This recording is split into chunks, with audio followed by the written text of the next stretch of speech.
अस्सलाम वालेकुम dear student. इससे पहले हमने बात की थी एग्ज़ाम्पल 1.1 के हवाले से, जिसमें हमने एक बिगर वैल्यू को साइंटिफिक नोटेशन में लिखा था।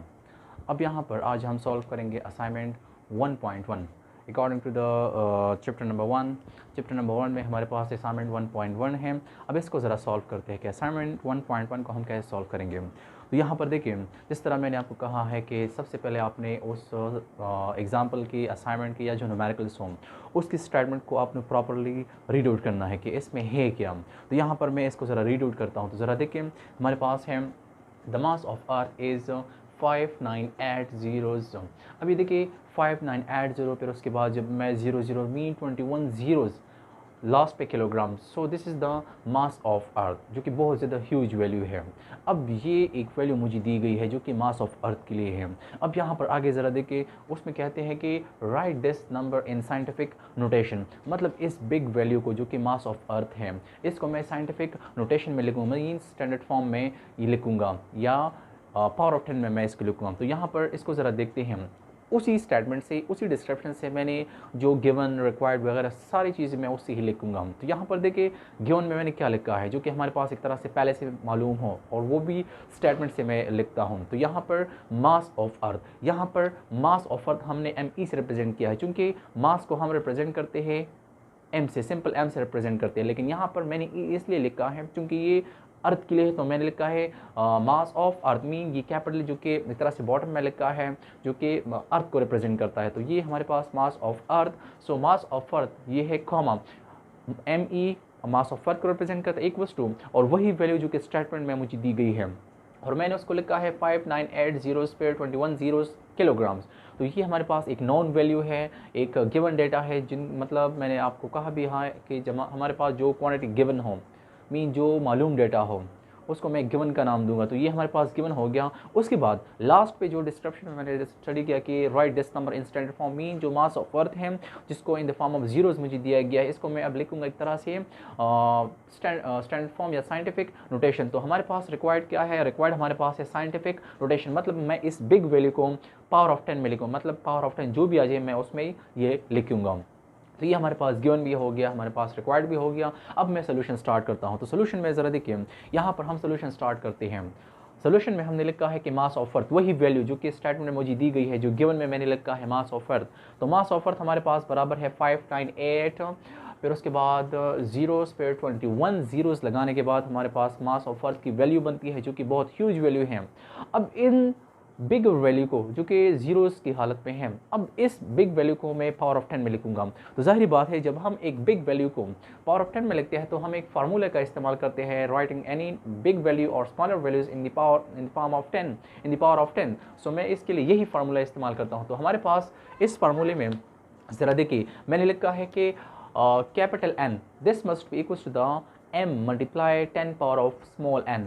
अब यहाँ पर n क्या रिप्रेजेंट करता है, n रिप्रेजेंट करता है हमारे पास नंबर को, जो नंबर्स हमें दी गई हो यहाँ पर ये रिप्रेजेंट करता है नंबर को। एक तरह से जो भी नंबर हो, चाहे वो स्मॉल नंबर हो चाहे वो बिगर नंबर हो, तो यहाँ पर n रिप्रेजेंट करता है मास ऑफ अर्थ को। तो ये एक वैल्यू मुझे दी गई है। अब इस बिगर नंबर को मैं इस स्टेट में लिखूँगा या इस हालत में लिखूँगा।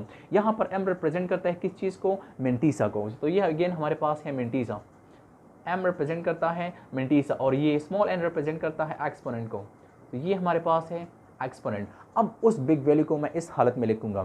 तो यहाँ पर हम कहते हैं कि जब मैं एक बिग वैल्यू को पावर ऑफ 10 में लिखता हूँ तो सबसे पहले मैं उसकी जो पॉइंट है या जो डेसिमल हैं उसको ज़रा आइडेंटिफाई करके वहाँ पर पॉइंट किधर हैं। तो यहाँ पर अगर आप देखिए इस वैल्यू में जो बिगर वैल्यू है यहाँ पर मुझे पॉइंट नहीं दिया गया है। तो मैं क्या करता हूँ कि जब हमें एक वैल्यू दी जाए और वहाँ पर पॉइंट पहले से मेंशन ना हो, तो जाहिर बात है हम उसका जो पॉइंट है वो लास्ट पे मेंशन कर देते हैं। यहाँ पर लास्ट पे हम वो मेंशन कर देते हैं। अब अगर जब आपने पॉइंट को आइडेंटिफाई करके पॉइंट की लोकेशन ये है, अब इसके बाद हम क्या करते हैं, writing this number in standard form we have to move this point toward the left toward the right side. According to the rules for the writing this number in standard form or scientific notation, we have to move this decimal point toward the left or right side. मतलब इस point को मैं move करूंगा toward the left या right side की तरफ से। तो यहाँ पर रूल्स में कहते हैं कि जब आप पॉइंट को मूव करते हैं वहाँ उस पॉइंट को आपने उस जगह पर प्लेस करना है कि पॉइंट से पहले एक नॉन ज़ीरो डिजिट्स आ जाए। कि place this point after the first non zero digits. तो मैं इस पॉइंट को मूव करूँगा according to your left side, मैं इसको लेफ्ट साइड की तरफ मूव करूँगा। जाहिर बात है ये देखिए मैं इस तरफ मूव करूँगा, तो जब आप मूव करेंगे और इस पॉइंट को आपने 5 के बाद लगा देना है, मतलब ये बनेगा 5.98 मल्टीप्लाई 10 पावर ऑफ जो भी आएगा, जितनी भी डिजिट्स आप मूव करते हैं वही पावर ऑफ 10 आएगा हमारे पास। जब मैं इसको मूव करता हूँ हमारे पास देखिए ये है 1 2 3 4 5 6 7 8 9 10 11 12 13 14 15 16 17 18 19 20 21, अब ये 21 22 23 24, मतलब हमारे पास जो आंसर आएगा वो कुछ यूँ मैं लिखूँगा। ज़रा देखिए हमने लिखा है कि 5.98। अब ये 5.98 कैसे आया, मैंने पॉइंट को मूव किया है toward the your left side. तो यहाँ पर 10 मल्टीप्लाई, अब ये n क्या है, ये एक वही स्मॉल n है जो कि मैंने इससे पहले लिखा है, n रिप्रेजेंट करता है एक्सपोनेंट को। तो ये 5.98 मल्टीप्लाई 10 पावर ऑफ 24 किलोग्राम्स। अब ये मैंने एक बिग वैल्यू को स्मॉल स्पेस में लिखा है, मीन्स स्टैंडर्ड फॉर्म या साइंटिफिक नोटेशन में लिखा है। और ये देखिए this is the scientific notations for the mass of earth, mean 5.98 multiply 10 power of 24। आप इसको इस तरह भी लिख सकते हैं, ये एक तो हमारे पास जो रिक्वायर्ड है वो हमने मालूम किया कि right this number scientific notation. बाज़ दफ़ा इस वैल्यू को एक तरह से एक और स्टेट में भी लिखते हैं, इसको मैं इसको राउंड अप भी कर सकता हूँ। इस वैल्यू को जब आप राउंड करेंगे तो यहाँ पर जाहिर बात है मैं इस 8 को राउंड अप करूँगा, मैं इस वैल्यू को राउंड अप करता हूँ।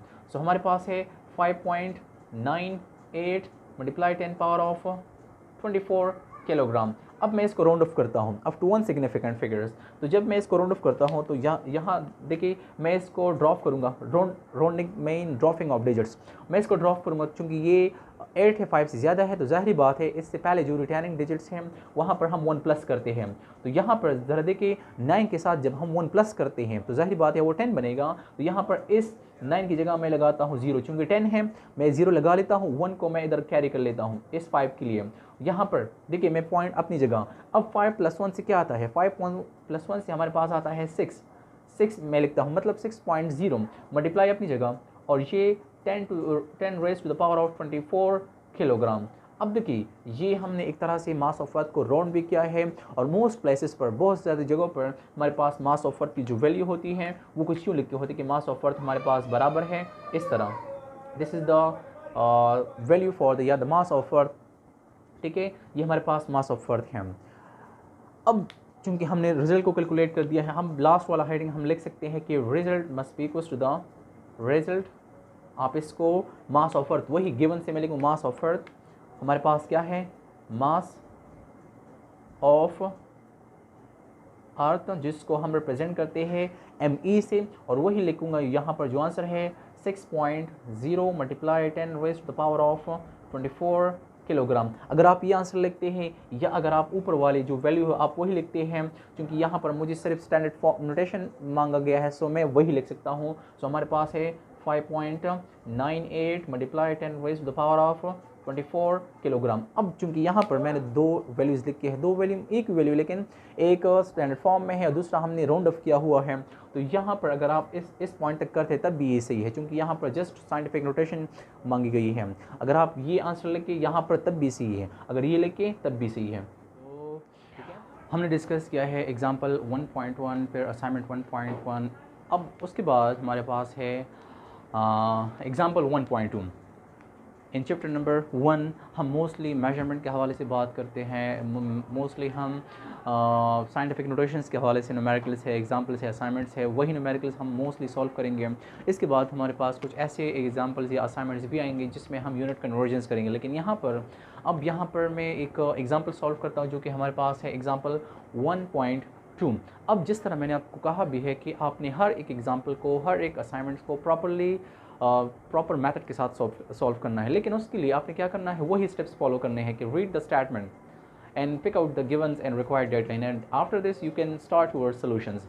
तो यहाँ पर अगेन मैं क्या करता हूँ, मैं इस स्टेटमेंट को रीड आउट करता हूँ कि स्टेटमेंट हमारे पास है क्या। आप भी उसी तरह स्टेटमेंट को रीड आउट करेंगे, जो भी एग्जाम्पल्स हो, जो भी असाइनमेंट हो, आपको पता चल जाता है कि यहाँ पर कौन कौन सी वैल्यू या क्या चीज़ मुझे दी गई है और क्या मालूम करना है मुझे।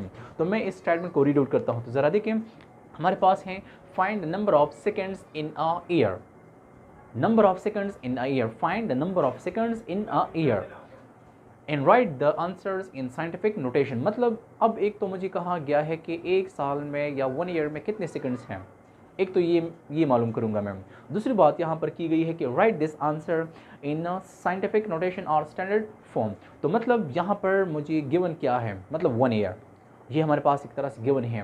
बाज़ दफ़ा हम कहते हैं कि 1 ईयर है या 1 डे में कितने सेकंड्स है। इसी तरह हम अब एक ईयर में या एक साल में हमारे पास कितने सेकंड्स बनते हैं, तो वो हम यहाँ कैलकुलेट करते हैं। तो हमारे पास गिवन ज़रा देखिए, गिवन में मैंने लिखा है कि 1 year is equals to the 365 days, चूँकि एक साल में हमारे पास 365 दिन होते हैं। तो यहाँ पर 1 year is equals to 365 days. अब यहाँ पर जो रिक्वायर्ड है, मीन जो अननोन है एक तरह से, जिसको मैं मालूम करूँगा, तो स्टार्ट पे कहा है कि find the number of seconds, mean number of seconds मालूम करना है 1 ईयर में। एक तो ये हमारे पास, तो रिक्वायर्ड में मैंने लिखा भी है कि number of seconds in a year, मतलब 1 ईयर में कितने सेकंड्स होते हैं ये मैं मालूम करूँगा। यहाँ पर मुझे डेज़ की वैल्यूज दी गई कि 365 डेज़ हैं, ये तो मुझे पहले से नोन है कि 1 ईयर में 365 डेज़ होते हैं। अब यहाँ पर दूसरे नंबर पे क्या है, लास्ट पे कहते हैं कि right this answer in scientific notation, मतलब मैं साइंटिफिक नोटेशन में भी लिखूंगा। तो फर्स्ट नंबर में एक तो नंबर ऑफ सेकंड्स मालूम करूंगा और दूसरे नंबर पे right this answer in scientific notation. तो यहाँ पर अब ज़रा देखिए, मैं सोल्यूशन स्टार्ट करता हूँ। सोल्यूशन में हमने लिखा है कि 1 year is equals to 365 days. अब मैं डेज़ को कन्वर्ट करूंगा एक तरह से सेकंड्स में, तो जाहिर बात है मैं स्टेप बाय स्टेप करूंगा। आप इसको स्टेप बाय स्टेप भी कर सकते हैं, क्योंकि हमारे पास 1 डे बराबर है 24 आवर्स। मैं 1 डे बराबर लेता हूँ 24 आवर्स के, तो यहाँ पर मैं 1 डे की जगह यहाँ पर 1 हम लिख सकते हैं। सो 365 मल्टीप्लाई, यहाँ पर देखिए यहाँ पर मल्टीप्लाई भी हो सकता है। सो यहाँ पर 365 मल्टीप्लाई 1 डे, तो 1 डे की जगह मैंने लिखा है पे 24 आवर्स। तो ये देखिए 1 day is equals to 24 hours, तो 365 मल्टीप्लाई 24 आवर्स। अब इसी तरह मैं हावर्स को भी कन्वर्ट करता हूँ, मतलब यहाँ पर मैं 1 लिख सकता हूँ 1 आवर। सो 365 अपनी जगह, ये अपनी जगह लिख के, मल्टीप्लाई अपनी जगह 24 अपनी जगह, लेकिन हावर की जगह आपने 1 आवर की जगह लिखना है 60 मिनट्स, क्योंकि हमारे पास 1 घंटे में 60 मिनट्स होते हैं। तो यहाँ पर मैंने लिखा भी है कि 1 आवर की जगह मैंने लिखा है 60 मिनट्स। अब चूंकि 1 घंटे में 60 मिनट्स होते हैं, तो यहाँ पर मैंने लिखा भी है कि 1 hour is equal to 60 minutes. अब चूंकि आंसर मुझे चाहिए सेकंड्स में, ना कि मिनट्स में, अगेन मैं मिनट को भी कन्वर्ट कर सकता हूँ। तो यहाँ पर अगर मैं 1 लगा तो 1 मिनट हमारे पास बराबर है 60 सेकंड्स के। तो ये देखिए वही वैल्यूज़ मैंने लिखी है, 365 अपनी जगह, 24 अपनी जगह, 60 अपनी जगह, लेकिन 1 मिनट की जगह मैंने लिखा है 60 सेकंड्स। इन तमाम वैल्यूज़ को जब हम मल्टीप्लाई करते हैं तो हमारे पास आंसर बनता है 3153600 सेकंड्स। ये हमारे पास जो फर्स्ट हमारा रिक्वायर्ड है वो मालूम हो गया कि 1 ईयर में हमारे पास this must be equals to the 1 year is equals to the 3153600 seconds. ये हमारे पास फर्स्ट जो रिक्वायर्ड है वो हमने सॉल्व कर दिया। लेकिन इसके बाद हमने एक और रिक्वायर्ड भी है हमारे पास, जो कि हमारे पास है right this answer in scientific notation. अब इसको मैं, इस वैल्यू को मैं साइंटिफिक नोटेशन में भी लिखूंगा। तो सबसे पहले हम कहते हैं कि find out the place of the decimal, मतलब पॉइंट की जो लोकेशन है वो हम सबसे पहले मालूम करते हैं, तो उनको आइडेंटिफाई करते हैं। तो इस नंबर में कोई भी मतलब पॉइंट मेंशन नहीं है, तो जाहिर बात है कि जब किसी वैल्यू में, चाहे वो स्मॉलर हो,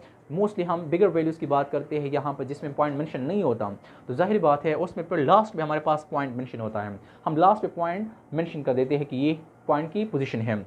उसके बाद हम क्या करेंगे कि इसको साइंटिफिक नोटेशन में लिखेंगे। तो साइंटिफिक नोटेशन हमने मोस्टली डिस्कस किया कि scientific notation mean right this number in power of 10। इस वैल्यू को मैं अब पावर ऑफ 10 में लिखता हूँ, इस नंबर को। तो मैं क्या करूँगा, पॉइंट को मूव करूँगा according to the rules for the scientific notation की move the decimal point toward the left और राइट साइड। मैं इसको मूव करता हूँ, तो यहाँ पर मैं टुवर्ड द लेफ्ट साइड, आपकी लेफ्ट साइड की तरफ मैं ये मूव करता हूँ। तो जब मैं ये मूव करता हूँ तो ज़रा देखिए मैं लिखता हूँ 1, ये देखिए 1 मैं इसको ज़रा मूव करता हूँ तो हमारे पास बन जाएगा ये 1 2 3 4 5 6 7, मतलब 7 डिजिट्स मैंने मूव किए हैं। तो मैं जब आंसर लिखता हूँ तो वो हमारे पास बनेगा 3.1536 multiply 10 raise to power of 7 second. अब ये देखिए ये मैंने उसी आंसर को, मीन जो बिगर वैल्यू हो, मैंने पावर ऑफ 10 में लिख लिया है। अब यहाँ पर जो कि दोनों रिक्वायर्ड मैंने सॉल्व किए, ये देखिए ये फर्स्ट रिक्वायर्ड हमारे पास है ये वाला, ये दूसरा रिक्वायर्ड है जिसको हम साइंटिफिक नोटेशन में लिखते हैं। लेकिन इस साइंटिफिक नोटेशन को हमने लिखा है अकॉर्डिंग टू दिस फार्मूला। इस फार्मूले की मदद से आप इसको लिखेंगे कि n is equals to the m multiply 10 power of n, इस फार्मूले की मदद से। अब यहाँ पर एन क्या है, एन इस नंबर को रिप्रेजेंट करता है, और मेंटीसा हमने बना दी, ये मेंटीसा है, दिस इज़ द मेंटीसा, और ये जो 7 है दिस इज़ द एक्सपोनेंट जो कि स्मॉल एन है। ये हमने उसी फार्मूले की मदद से किया है, ठीक है। यहाँ पर अब मैं जो लास्ट वाला हेडिंग है मैं वो लिख लेता हूँ कि रिजल्ट, हमारे पास जो रिजल्ट बनता है this must be equals to the first number हमारे पास है 1 year is equals to the 31536 second, हमारे पास ये सेकेंड आ गया। और दूसरे नंबर पे जो हमने मालूम किया है कि 1 year is equals to the 3.1536 multiply 10 raise to the power of 7 second. तो ये हमारे पास एग्जाम्पल 1.2 की सोल्यूशन है।